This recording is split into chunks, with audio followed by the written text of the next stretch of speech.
দর্শক, চতুর্দিকে যখন বাংলাদেশ করিডোর দিচ্ছে জাতিসংঘকে, জাতিসংঘের নামে যুক্তরাষ্ট্র সেই করিডোর ব্যবহার করবে, আরাকান রাজ্য সেই করিডোরের মাধ্যমে মানবিক সাহায্য পাবে।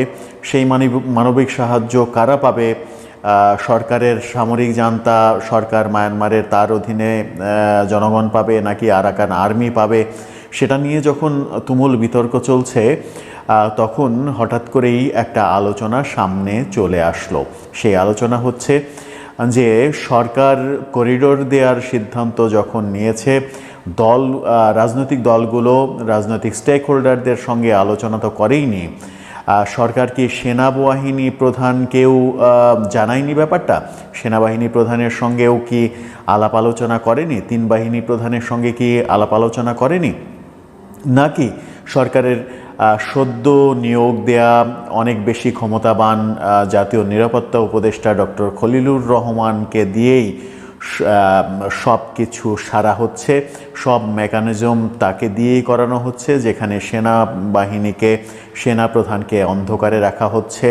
যুক্তরাষ্ট্রকে করিডোর দেওয়ার ইস্যুতে সেনাপ্রধান ওয়াকারুজ্জামান কেন কথা বলছেন না, তিনি কেন চুপ? এইবার এই বিষয় নিয়ে আমরা পর্যালোচনা এবং তদন্ত করে বেশ কয়েকটি খুবই গুরুত্বপূর্ণ তথ্য এবং ভিডিও ফুটেজ পাই, যা আজকের ভিডিওতে সেগুলোই এক এক করে ধারাবাহিক তুলে ধরা হবে। যদিও আজকের ভিডিওটা কিছুটা লং হতে পারে, তবে আজকের ভিডিওতে জানতে পারবেন যুক্তরাষ্ট্রকে করিডোর দেওয়ার ইস্যু নিয়ে সেনাপ্রধান কেন কথা বলছেন না। এইবার এই বিষয় নিয়ে এমন কিছু অজানা গুরুত্বপূর্ণ গোপন তথ্য জানতে পারবেন আজকের ভিডিওর মাধ্যমে, যা জানলে আপনিও ইতিমধ্যে অবাক হতে বাধ্য। সেই সাথে আরও জানতে পারবেন বর্তমান বাংলাদেশের রাজনীতির প্রেক্ষাপট আসলে কোন দিকে যাচ্ছে। বন্ধুরা, চলুন ভিডিওতে আজকে আর বেশি কথা বাড়াবো না, সরাসরি আজকে আমরা চলে যাব মূল ভিডিওতে। আর সেখানে আজকে আমরা দেখব বাংলাদেশের সেনাপ্রধান ওয়াকারুজ্জামান কেন কথা বলছেন না যুক্তরাষ্ট্র করিডোর ইস্যু নিয়ে। সরকার যে করিডোর দিচ্ছে বাংলাদেশ হয়ে, যে করিডোর জাতিসংঘ মূলত যুক্তরাষ্ট্র ব্যবহার করবে, এবং মায়ানমারে মানবিক সাহায্যের নামে যে করিডোর দেয়া হচ্ছে, সরকার সিদ্ধান্ত নিয়েছে।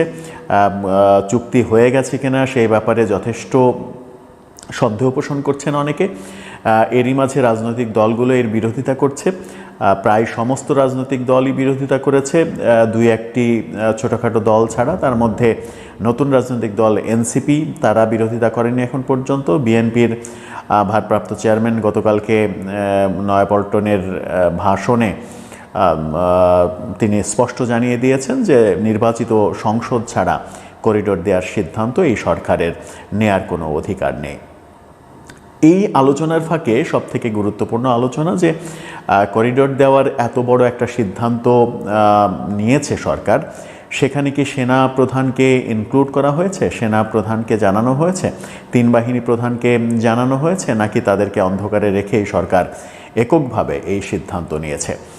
কারণ যেহেতু দেশের নিরাপত্তার ইস্যু এবং নিরাপত্তা হুমকির মুখে পড়তে পারে এবং খুবই গুরুত্বপূর্ণ ইস্যু, এই ইস্যু অন্তর্বর্তীকালীন সরকারের মাথা ঘামানোই যেখানে উচিত না, সেখানে তারা মাথা ঘামিয়েছে। কিন্তু এত বড় গুরুত্বপূর্ণ নিরাপত্তার ইস্যুতে সেনাবাহিনী প্রধানকে অন্ধকারে রাখা যদি হয়, তাহলে সেটা একটা ম্যাসেকার অবস্থা হয়ে যাবে।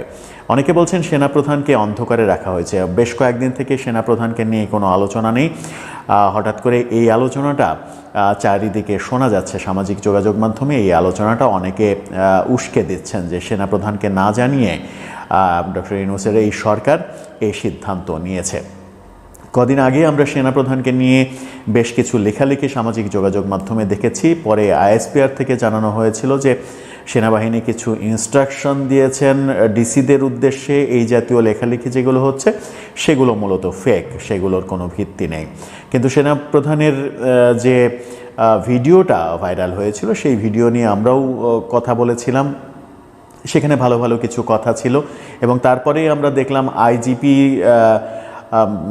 কথা বললেন, এবং সেনাবাহিনীর কথার প্রতিফলন আইজিপির কথার মধ্যে পাওয়া গেল যে বিনা অপরাধে কাউকে গ্রেপ্তার করা হবে না। তারপর থেকে সেনাপ্রধান আলোচনার বাইরে আবার তাকে নিয়ে নতুন এই আলোচনা উস্কে দিচ্ছেন নেটিজেনরা। সেই আলোচনায় যদি আপনি গা মেলাতে চান, তাহলে খুব ভালোভাবেই মেলানো যায়, কারণ এত বড় নিরাপত্তার ইস্যু যদি সেনা প্রধানকে বাদ দিয়ে করা হয় তাহলে সেটা দেশের জন্য বড় হুমকি হবে। কারণ দেশের নিরাপত্তার ইস্যু যখন আসবে তখন তিন বাহিনী একটা বড় ফ্যাক্ট। ভারত পাকিস্তান যুদ্ধ অবস্থা, যুদ্ধ বাঁধবে এরকম কথা শোনা যাচ্ছে।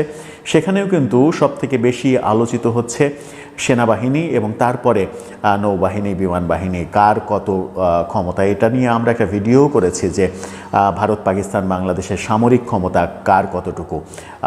সেখানে দেখা গেছে যে দেশগুলো মূলত সামরিক ক্ষমতা নিয়ে অনেক বেশি মিটিং সিটিং করছেন, বিশেষ করে ভারত এবং বাংলাদেশ। সেখানে বাংলাদেশের সামরিক বাহিনীকে, বাংলাদেশের তিন বাহিনীকে অন্ধকারে রেখে যদি করিডোরের মতো এত বড় একটা সিদ্ধান্ত নেওয়া হয় এবং যুক্তরাষ্ট্র কেন করিডোর চাইছে সেই রাজনীতি যদি অন্তর্বর্তীকালীন সরকার বুঝে উঠতে না পারে, এই করিডোর দেওয়ার কথা যখন বিভিন্ন পত্রপত্রিকায় লেখালেখি হচ্ছে তখন ভারতে এই করিডোর নিয়ে খুবই তির্যক আলোচনা হচ্ছে এবং সেই তির্যক আলোচনা এই করিডোর বার্মাকে এই করিডোর দেওয়ার ফলে ভারতের সঙ্গে সম্পর্ক আরও অবনতি হতে পারে সেরকম কথা বলা হচ্ছে।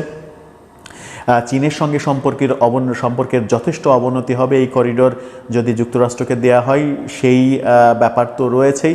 সব মিলিয়ে সেন্সিটিভ এই ইস্যুতে সেনাবাহিনী প্রধান নিশ্চয়ই চুপ থাকার কথা নয়। আর যদি এরকম কোনো ঘটনা ঘটেই থাকে, আমার মনে হয় যে সেনাপ্রধান ব্যাপারটা গুরুত্ব সহকারে ভাববেন এবং দেশ এবং জাতির বৃহত্তর স্বার্থে তিনি সরকারকে কনভিন্স করতে সমর্থ হবেন যে নিরাপত্তার ইস্যু যেহেতু এখানে আছে সেহেতু এই কাজে, এই পদক্ষেপে যাওয়া উচিত হবে না। সেনাবাহিনী প্রধান কি করেন সেটাই এখন দেখার বিষয়। অনেক দিন থেকেই তিনি চুপ আছেন, কোনো কথা বলছেন না। চুপ থাকার অর্থ অনেকভাবে বিশ্লেষণ করা যায়, সেই অনেকভাবে আমরা বিশ্লেষণ করতে চাই না, শুধু আমরা দেখতে চাই পজিটিভ পদক্ষেপ। সেনাবাহিনী প্রধান সেই পজিটিভ পদক্ষেপ নেবেন, এটাই দেশবাসীর প্রত্যাশা। এখন দেখার বিষয় তার পদক্ষেপগুলো কি হয়, কিংবা তিনি সত্যি সত্যি চুপ থাকেন কিনা, তাকে বাদ দিয়েই সরকার সব কিছু করে ফেলে কিনা। দর্শক, আপনার কি মনে হয়, সেনাপ্রধানকে বাইপাস করে, পাশ কাটিয়েই কি সরকার সব কিছু করবে, যখন শোনা যাচ্ছে যে ডক্টর ইউনূস সরকারের সঙ্গে সেনাপ্রধানের সম্পর্ক খুব একটা ভালো যাচ্ছে না? আপনার মতামত জানিয়ে লিখতে পারেন। ধন্যবাদ প্রিয় দর্শকবৃন্দ, আমাদের ফুল ভিডিওটি দেখার জন্য আপনাকে জানাই অসংখ্য ধন্যবাদ। তো বন্ধুরা, এতক্ষণ আপনারা যে ভিডিও ফুটেজটি দেখতে পেয়েছেন সোশ্যাল মিডিয়া থেকে শুরু করে যে ভিডিওটি এখন পর্যন্ত দেখলেন, যে যুক্তরাষ্ট্রকে করিডোর দেওয়ার ইস্যুতে সেনাপ্রধান কেন কথা বলছেন না, তিনি কেন কথা বলছেন না, এই বিষয় নিয়ে কিন্তু ইতিমধ্যে আপনারা একটা বিস্তারিত জেনে ফেলছেন এবং একটা বিস্তারিত দেখে ফেলছেন।